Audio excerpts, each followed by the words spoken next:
नमस्कार प्यारे विद्यार्थियों, स्वागत है आप सभी का। आइए देखते हैं कक्षा 9 गणित अध्याय 8 जिसका नाम है चतुर्भुज, इसकी प्रश्न संख्या 9। और एक बड़ा ही इंटरेस्टिंग क्वेश्चन है।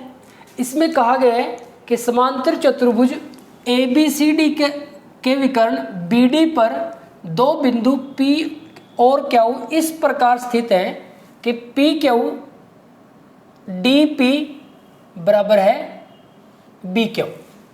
क्या है कि हमारे पास एक समांतर चतुर्भुज है ABCD जिसके विकर्ण BD पर, इसके विकर्ण BD पर दो बिंदु है P और Q, एक P और एक Q इस प्रकार है कि DP और BQ ये आपस में बराबर है। तो यहाँ पे आप मार्क करना चाहो तो इनको मार्क कर सकते हो कि ये दोनों आपस में बराबर है।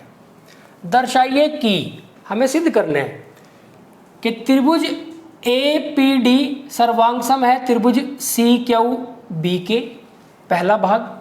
दूसरे भाग में AP बराबर है CQ, दूसरा भाग। तीसरे भाग में त्रिभुज AQB सर्वांग है त्रिभुज CPD के, चौथा भाग AQ बराबर है CP के, और पांचवा भाग APCQ एक समांतर चतुर्भुज है। तो 5 भाग है इसके, लेकिन घबराने की जरूरत नहीं है। बड़ा ही इंटरेस्टिंग क्वेश्चन है। अगर आपके कॉन्सेप्ट क्लियर है तो बहुत मजा आएगा आप इस क्वेश्चन को करने में। तो आइए देखते हैं इस क्वेश्चन को। इसमें प्यारे बच्चों हमारे पास क्या दिया हुआ है, हमें दे रखा है कि समांतर चतुर्भुज है ABCD। तो अगर ये समांतर चतुर्भुज है तो इसकी सम्मुख भुजाएं बराबर है। तो ये जो BC भुजा है, चलो एक हमने यहाँ पे डाल दिया तो यहाँ 2 डाल देते हैं। तो जो BC भुजा है किसके बराबर होगी? AD के बराबर होगी। सम्मुख भुजा, समांतर चतुर्भुज की सम्मुख भुजाएं बराबर होती हैं। और जो AB भुजा है, AB भुजा है वो किसके बराबर हो जाएगी? DC के या CD के। तो यहाँ पे हमने 3 मार्क कर दिए। ये तो पहले ही दिया था कि बराबर है, जो हमारे पास इस पे दे रखा है कि DP बराबर है BQ, ये तो दे ही रखा है हमें। और क्योंकि ABCD समांतर चतुर्भुज है तो समांतर चतुर्भुज की सम्मुख भुजाएं बराबर होती है। तो BC बराबर हो जाएगी AD के और AB बराबर हो जाएगी DC के। ये आपको ध्यान रखना है, ये हमें दिया हुआ है, इसको यूज करेंगे। अब पहला भाग हमें दिखाना है कि त्रिभुज APD सर्वांग है त्रिभुज CQB के। अब त्रिभुज APD इस त्रिभुज की बात हो रही है। ये जो त्रिभुज है ये सर्वांग है त्रिभुज CQB के, इसके सर्वांग है, ये हमें दिखाना है। अब आप इन दोनों त्रिभुजों को ध्यान से देखें। देखो ये भुजा तो इसके बराबर है ही है, क्योंकि समांतर चतुर्भुज है तो सम्मुख भुजाएं तो बराबर है ही है। अच्छा, ये जो है BQ और DP ये अपने आप उसने बराबर दे रखा था, तो एक और भुजा का जोड़ा बराबर आ गया। अब एक और चाहिए हमें, तो हम सर्वांग समता का कोई नियम लगा सकते हैं। अब आप देखें कि जो AD है, AD और जो BC है, AD ऐसे है और BC ऐसे है इसके समांतर, क्योंकि समांतर चतुर्भुज है। AD और ये BC, और इसको पूरा करना चाहें तो हम पूरा कर सकते हैं। इसी तरह का एक छोटा सा चित्र हम बना लेते हैं। यहाँ पे ABCD, और जो AD है, AD वो BC के समांतर है, और जो BD है, देखो ये समांतर होगी तो आप इसको ऐसे पूरा कर दें यहाँ पे, और ये तिर्यक रेखा होगी तो ये वाला कोण इसके बराबर होगा एकांतर कोण, और ये वाला कोण इसके बराबर होगा इसके हिसाब से एकांतर कोण। तो आप यहाँ से देखें कि यहाँ पे AD और BC समांतर है और जो BD है वो विकर्ण तिर्यक रेखा है।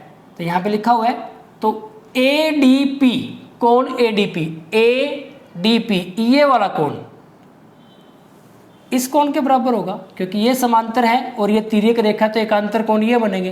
तो देखो यही लिखा है कि नहीं, CBQ तो हो गया ये, एक त्रिभुज की दो भुजाएं और एक कोण मिल गया हमें बराबर।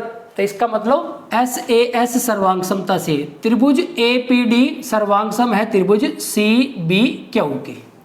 एक पार्ट हो गया भाई।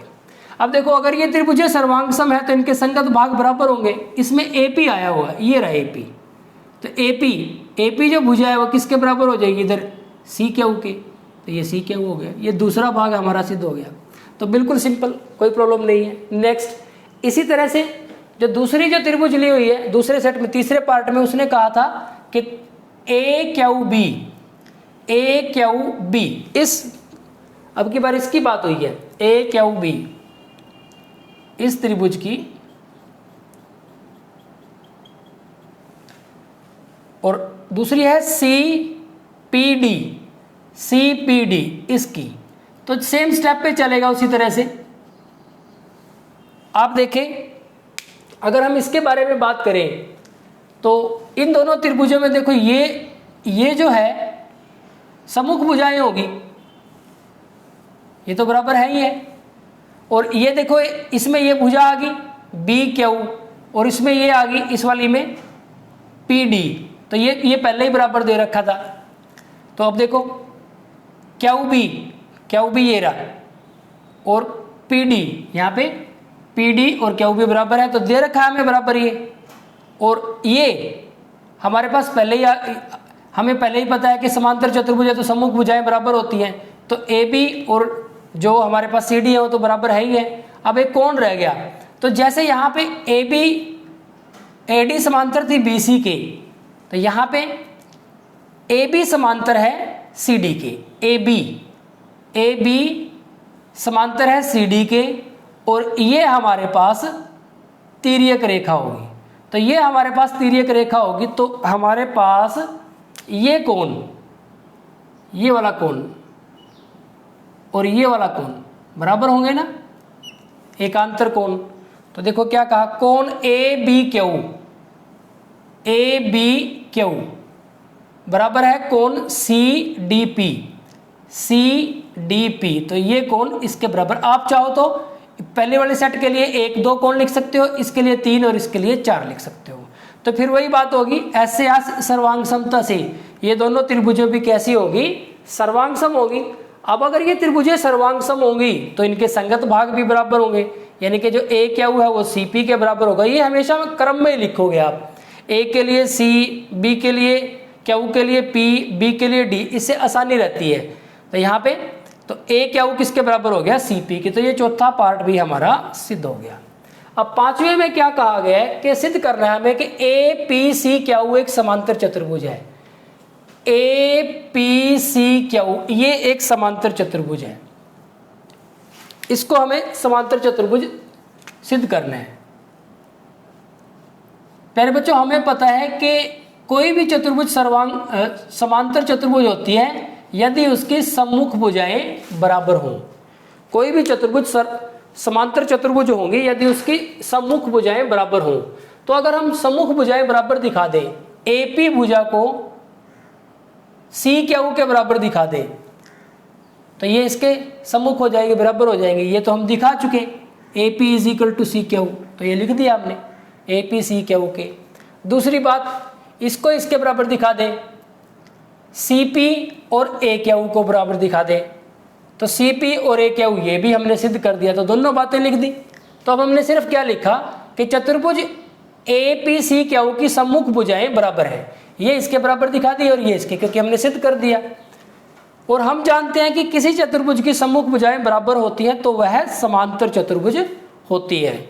तो वो अगर समांतर चतुर्भुज है तो हमारे पास जो चतुर्भुज है इसका मतलब वो समांतर चतुर्भुज है। तो अतः हम कह सकते हैं